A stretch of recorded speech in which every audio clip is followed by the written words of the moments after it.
No, Matt, we are good and live now after already having some good conversation already. I know you're coming to us from Colorado. We were talking about the big Broncos game coming up this weekend. I'm repping the lowly Titans. They'll be back. Yeah, we didn't have a chance at the playoffs, but no, certainly a big game for you guys. And Matt, man, it's great to have you on the Books for Guys podcast. As from what I've heard, you are actually in the process of getting a book put out there.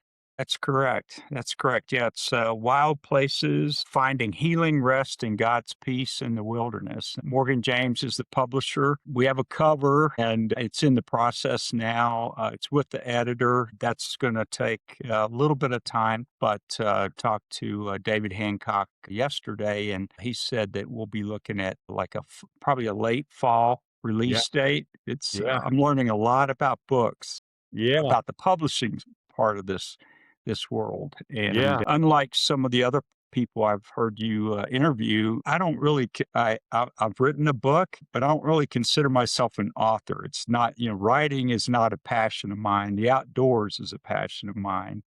And but so this is a book I wrote that it's just been cooking in my heart for years, and finally got really serious about it last year and got it completed, and I was really happy Morgan James picked it up, and we'll see. I'm excited to help men get outdoors and just enjoy wild places, rest, heal, listen, and just become. It's a place where I have gone and just been restored and just totally centered, come back and just feel like I can serve and be like the whole person that God created me to be. If I'm stressed, it helps me relieve stress.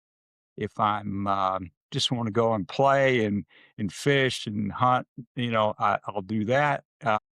It's just been a great place, um, for me, great blessing, and I really I just want to help others be able to enjoy wild places. Yeah. Yes, Man. Well, I yeah, love that. I love that mission and passion you have for that. And whether you consider yourself an author or not, now that you've got a book coming out, you are able to have that title and deservedly so, which is really cool. Sounds like you never really had intentions or maybe didn't predict you'd have a book coming out, but it's really cool that you're able to talk and write about your passion and kind of your mission and put that story together. yeah. Well, thanks. 5 years ago or 10 years ago, I would have never thought would have written a book. Yeah. It's Yeah. just I see it as a way. I mean, and I love what you're doing with the Books for Guys. It's really a neat thing, and some of the people that I have followed and that have guided me either dead, it's through books, and it's the thing I realized is that I can reach a lot more people through a book. I guided backpacking trips for years up in the Wind River Mountains of Wyoming and in Colorado in the Holy Cross Wilderness area, and I've been up into the Rewa Wilderness a lot, and just love backpacking. And I've taken people for fun and for hire. Lots of times, but the thing I realize is it's very limiting how much you can how many people you can reach doing that. It's the season is short, and there's only so much of me. Yeah. I'm not a spring chicken. It's a way to encourage. And one of the things too that I point out in my book is I talk about what a wild place is or write about that. And it can be a lake that's 10 miles from the trailhead at, 10,000 feet, or it also can be a bench at a park. A lot of it's about intention and going and with the intention of listening and being quiet and just kind of unplugging some. God knows there's so much noise. I mean, and there always has been. Oh, everybody talks about how crazy it is now, and it is, but it always has been. I love reading about some of the early founders of our country, and George Washington. Man, he would get on his horse and ride and ride. I mean, out into the wilderness and do a lot of thinking, and it's just something that I think especially as men, we need to do that. You don't have to do it alone, but it's a good thing to do. Yeah.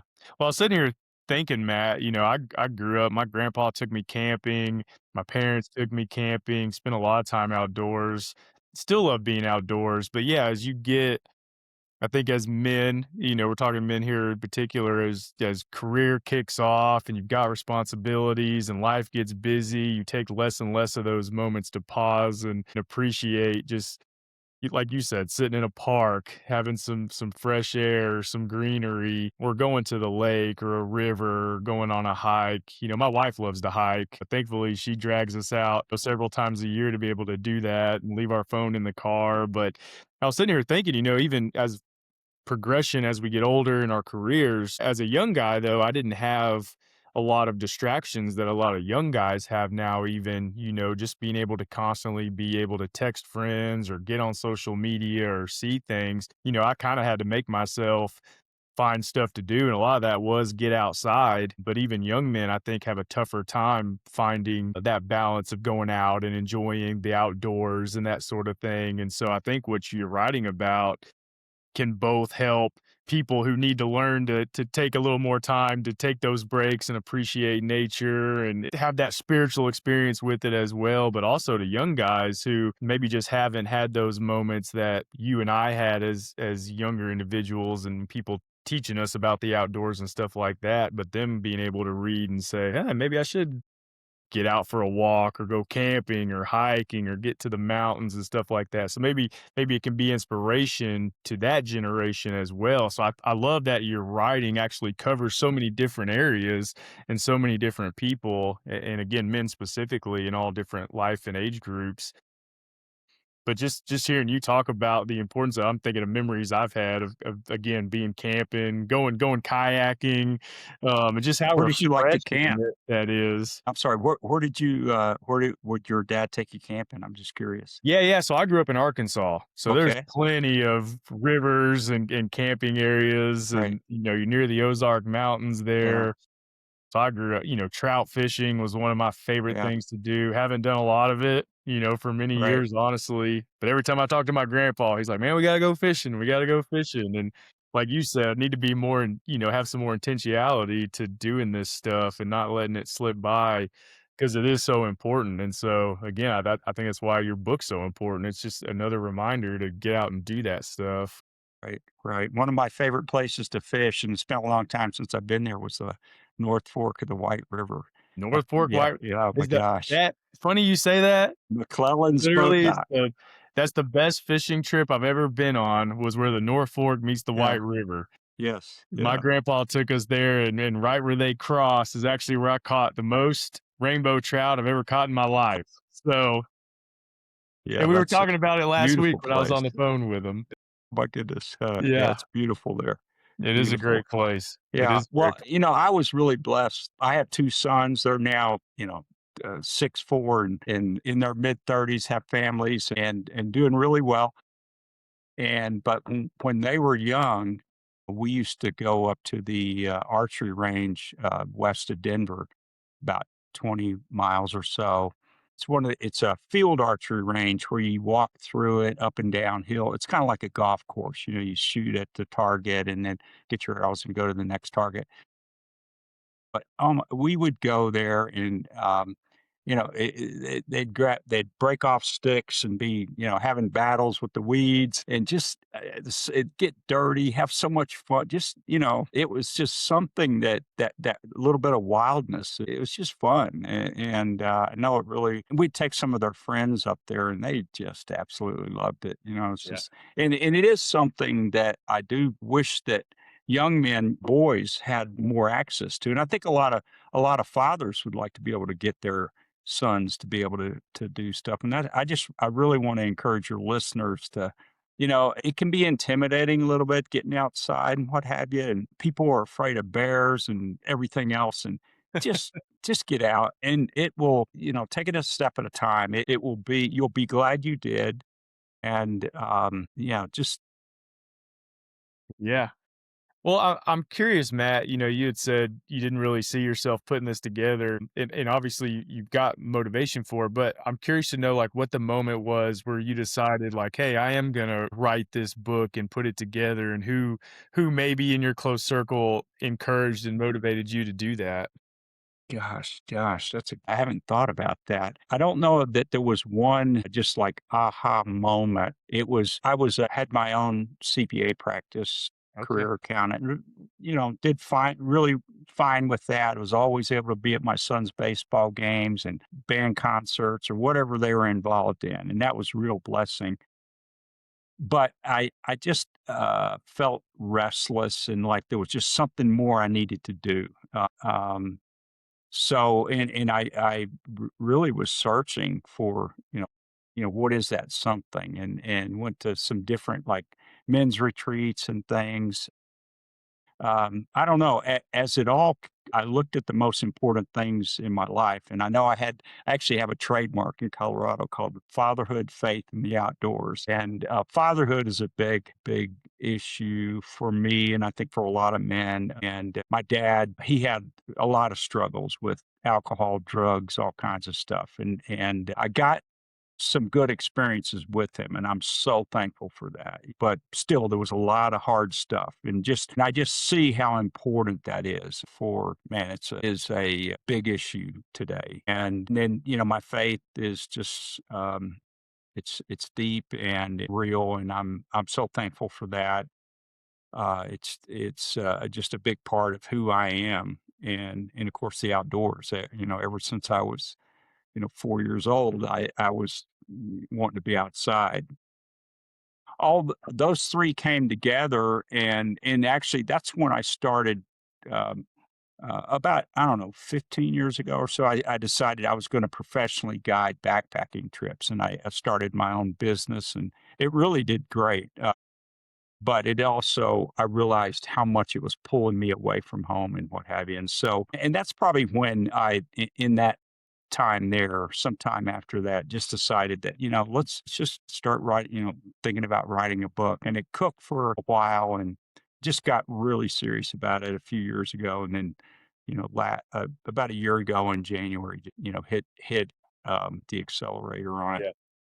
That's cool. That's cool, and it's cool for me. Just kind of full circle. You were talking about. I know David. David's actually going to come on the Books for Guys podcast here in a couple of weeks. He's So so good. Yeah. yeah, so David and I have had some good conversations, and so I'm gonna have him on, and then obviously Ben, Tommy Breedlove, those Yes. guys. I've gotten to know them pretty well, and it's incredible just from doing things and getting out there and out of your comfort zone a little bit, writing a book, starting a podcast, just the connections and people you can meet and make and the impact you start to have and connecting all the dots. And so I didn't want that to slip by without mentioning that because you'd mentioned David and those guys. And I was like, this is really cool how this has come full circle to where you I and I are know. talking now I know. things that are important to both of us.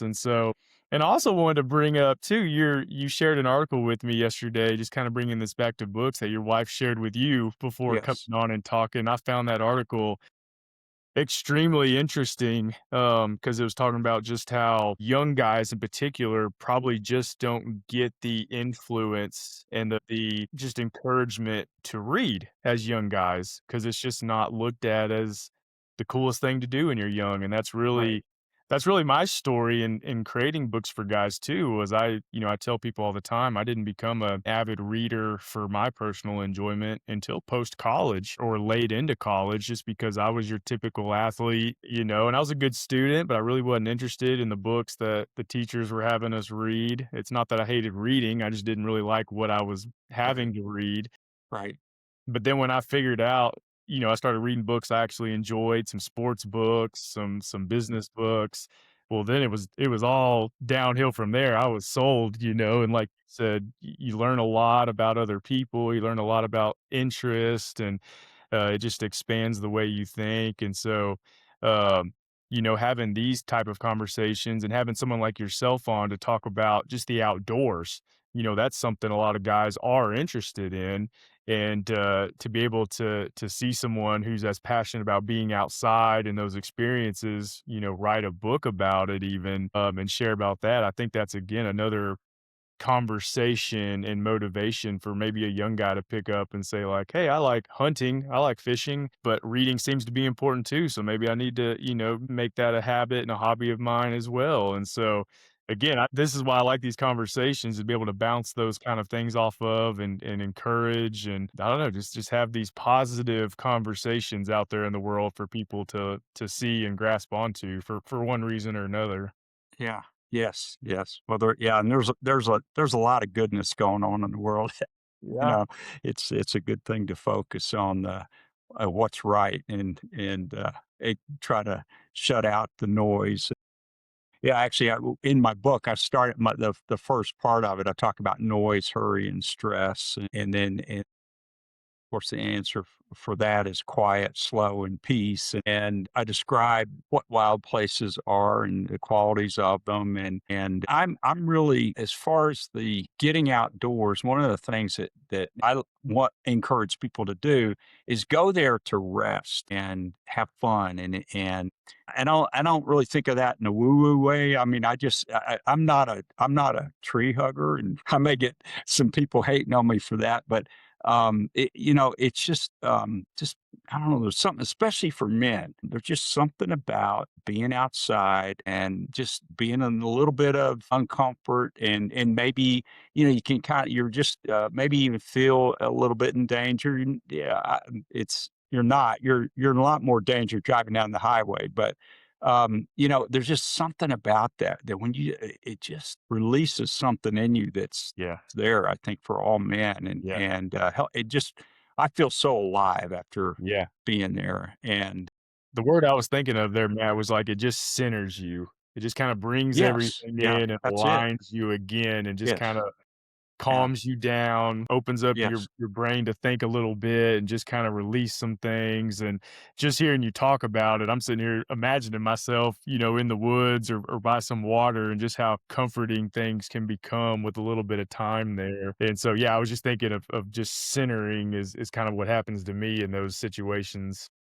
right, right, right. Yes, yes.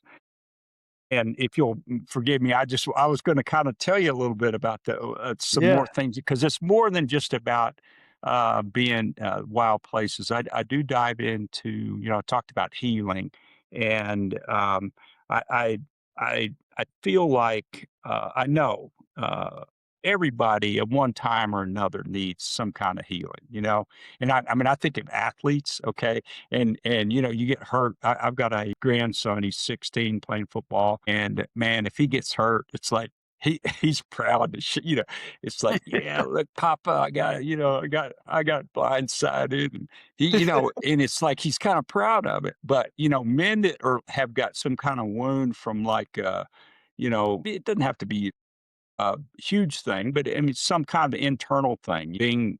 I mean, it could be abandoned from a father, or it could just be something that have some wound internally. As men, we don't talk about that kind of stuff. But I think being in a wild place, it's a good place to think about what's going on inside. And I dive into other father wound, where men have a wound from or hurt from not having a present loving father. And that can be as extreme as somebody whose dad just they walk out when they're 2 years old, or it could be somebody that's got a dad that's successful. He comes home and there's never really any attention or that son. And that can be just as damaging, maybe even more. And so I dive into that some, and then I also talk about healthy fatherhood, what that looks like, and give some examples out of some biblical examples that I think are really cool. One is Zebedee, who he was the father of James and John, and Jesus came and called them, and they just dropped the nets and followed Jesus, which and left their dad sitting there in the boat, and I thought, good job, dad. You gave your sons that strength to just like, all right, dad, you got this. See you later. I'm heading off."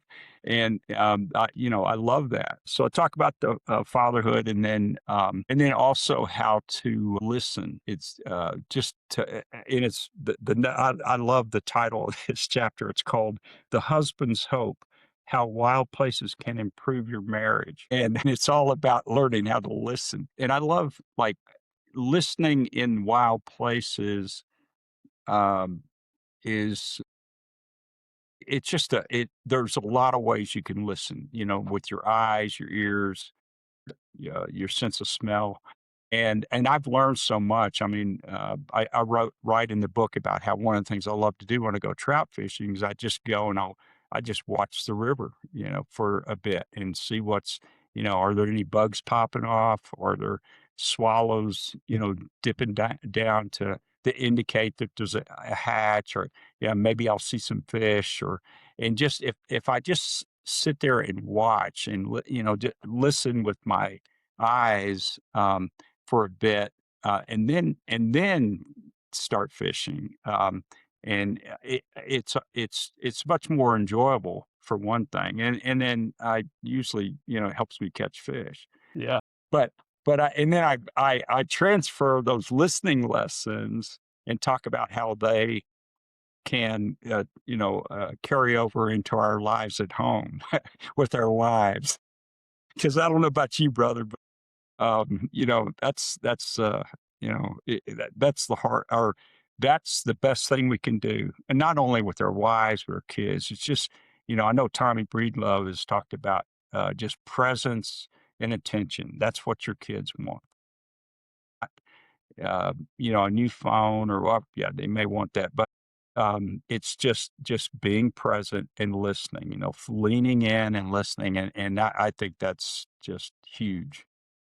And I have a struggle with that, I don't know about you, but It's a daily lesson. I was sitting here laughing because I've been married about 3.5 years now. Been Okay. dating my wife since for probably 7 or 8 now. But both my dad and my father-in-law had both shared that lesson with me, like just listen, just listen, and sometimes that's all you need to do is just Yes. listen and nod your head. And so, yeah, I think it's good too. I've got some good friends that are, we're all kind of in the same duration of being married, and we lean on each other and have those they're solid foundational conversations, but also can be funny, at the same time. Right. Like, you're still working on that listening, huh? Yeah, I'm still trying to get better at that. Yeah, it's Yeah. funny. That's a man thing we all work on, no matter at what stage of marriage we're Right. at, apparently. Right. Right. Yeah. I would think could learn the lesson. Yeah, I get reminded often Yeah. that I'm still learning. Yeah. Well, Yes.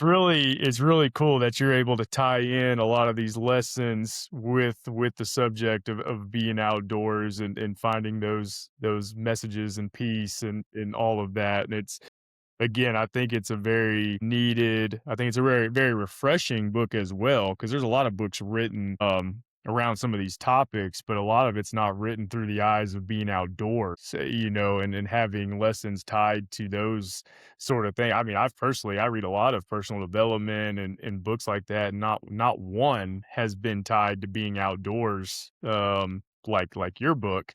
And I'm also faith-based individual as well too. So all of that really resonates with me and a lot of people that I know personally. I think it'll resonate with them too. So I'm really excited for your book to come out. Uh, yeah, certainly I'll be sharing it, and then I know a lot of people will be, able to read it and share it with other people too. You'll be able to have that impact that you talk about, not just the small group backpacking conversations. It'll reach hundreds and thousands of people because of it being in print and being shared. And so you've just got me excited, Matt. I'm ready to read it. Good. I am too. I'm excited to see it in print. Yes. Yeah. Yeah, I'm excited for that too. Well, Matt, one kind of final question for you as we transition this, to an end here, but I'm always curious, you talk about the importance of books and what they've had an impact that they've had on you. I'm always curious to know what's a book or two that has had an impact on you personally, and when people come to you for a good book recommendation, what do you like to recommend to others? Okay, great. By listening to your podcast, I was You knew that expecting was this. So coming, right? this is really good. The first book I ever read where I just really didn't want to put it down and enjoyed it was it's My Side of the Mountain. It's by Gene Craighead George, and it's aimed. It's about a boy that leaves home in New York and goes and lives in the Catskill Mountains and hollows out a tree. And it's really, I just loved it. I loved it. And I got that out of the Haverford High School library up in Philadelphia. Another book, I'm gonna cheat and go over your twos. Tommy Breedlove's book, Legendary, Legendary. has really been impactful, and just his whole I went on a retreat there at the Mountaintop Lodge and been involved in that community, and it's just been super helpful. Tommy is the real deal, and the people, that community, it's just been a real blessing. But also Dan Miller's book, 48 Days to the Work You Love. He passed away a couple years ago, and he was actually at the Podfest inducted into the Hall of Fame, Podcast Hall of Fame. Really amazing man. And then finally, the Bible. I'm not a Bible scholar, and it's funny. This book is considered to be a faith-based book, and I'm honestly, I'm kind of uncomfortable with that because I feel like, oh man, people are going to say you need to be living that way. But it is a part of who I am. And every morning I read the Bible, and I'm just absolutely amazed at how many times I can read the same thing I've read before, and it speaks to me in a different way. Or what I'm reading that day, it's just like right on point, and it's just been really a blessing to me. And so those are the four. Sorry, Yeah, I cheated, man. Went over. those are great. Yeah, no, and we could have a separate conversation as I completed the Bible for the first time last year. Okay. And I've had several conversations with people about that exact thing of basically how you can read something today and how different of a meaning it can have for you at another stage of your life or at a different time, and just how transformative and unique that is from a book. Speaking of the Bible, and so and why it's important to continue reading it every day or every year because it may mean something different at certain times. And so like I said, what we could talk about that on a different day, but I've had tons of amazing conversations after completing that challenge of reading it in a year for the first time last year. Um, and I grew up with a dad who's a pastor, so I've been around it, but I've never actually read the entire thing from front to back. And so I completed that last year, and Wow. In 1 year? yeah, yeah. Gosh, So, wow. yep, got up That's early and impressive.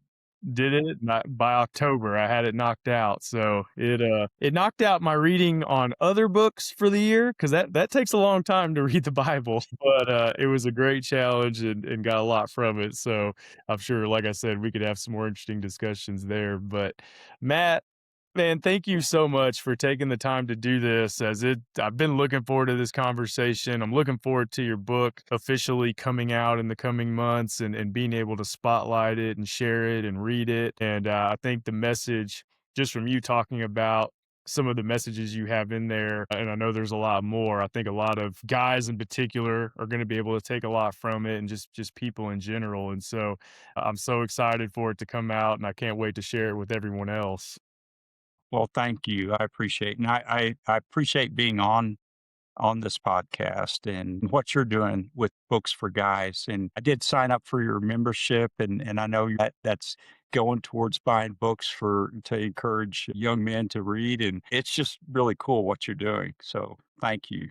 Yeah, well, we appreciate the support and thank you for the kind words as we've got a lot of impact and a lot of cool things to do, and you're a part of that. And so we appreciate again you taking the time. And Matt, we look forward to your book coming out, and we can't wait to share it.